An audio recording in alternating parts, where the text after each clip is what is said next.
என்பவள் இறைவன் வாழ்வில் கொடுத்த வரம். ஏன் சொல்கிறேன்னு கேட்டிங்கன்னா, 2010 எங்கள் அப்பாவுக்கு ஸ்பைனல் கார்டு பிரச்சனை. அது வந்து C7ம் C6ம் அந்தமான்ல இருந்தப்ப டீபர்குலோசிஸ் வந்து அரிச்சிட்டு எங்கள் அப்பாவால் சுத்தர நடக்க முடியாது. சின்ன வயசில் எனக்கு தெரிஞ்சப்பெல்லாம் எங்கள் அம்மா வந்து எங்கள் அப்பா பனைமரம் ஏறுறதுனால என்ன ஆகும்னா, மேல் வலி இருக்கும் அதுக்காக குடிப்பாங்க. குடிச்சிட்டு வந்து போட்டு அடின்னா அவ்வளோ அடி அடிப்பாங்க. எவ்வளோ வாட்டியோ நான் போய் மறைச்சிருக்கேன். என் மேலாம் வீங்குமே தவிர எங்கள் அப்பா அடிக்கிறத வந்து எப்பயுமே குறைச்சதில்ல. அவ்வளோ அடி. அந்த அடியெல்லாம் சொல்ல முடியாது. இப்போ உள்ளவங்கலாம் அப்படி அடித்தா கண்டிப்பாக யாருமே வாழ மாட்டாங்க. உடனே டைவர்ஸ் வாங்கிடுவாங்க. அந்த லெவலுக்கு அடி விடுவேன் எங்கள் அம்மாவுக்கு. அவ்வளோ அடி, அவ்வளோ துன்பம். இருந்த முதல்ல எங்கள் அப்பாவுக்கு முடியலை அப்படின்னோடனே அந்த சூழ்நிலை வருது. அப்போ வந்து எங்கள் அம்மா சொன்ன ஒரே வார்த்தை, எப்படியாலும் புள்ள, நான் அப்போ வந்து ஃபைனல் இயர் இன்ஜினியரிங் படிச்சிருந்தேன், எப்படியாலும் அப்பாவை கொண்டாந்து என்கிட்ட கொடுத்துரு புள்ள, நான் பார்த்துக்கிறேன் அப்படின்னு சொன்னாங்க. உண்மையிலேயே அதே போல் நானும் போய் எங்கள் அப்பா வந்து அந்தமான் போய் கஷ்டப்பட்டு அழைச்சிட்டு வந்துட்டேன், ஊருக்கு அழைச்சிட்டு வந்துட்டேன்.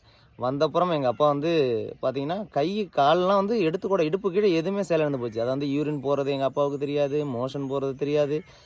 அவ்வளோ கஷ்டம். யூரின் டியூப்பு போட்டிருந்துச்சு. அதில் வர அந்த யூரின் அப்படியே தேங்கியிருக்கும். அதுவும் இந்த நீரிழிவு நோய்க்கு வந்தவங்களுக்குள்ள அந்த யூரின் இருக்குது பார்த்தீங்கன்னா, அது சரியான சுமலாக இருக்கும். அதையும் எடுத்தோண்டு ஊற்றிட்டு அதே மாதிரி மோஷனை கையால் அள்ளி அவ்வளோ கஷ்டப்பட்டாங்க.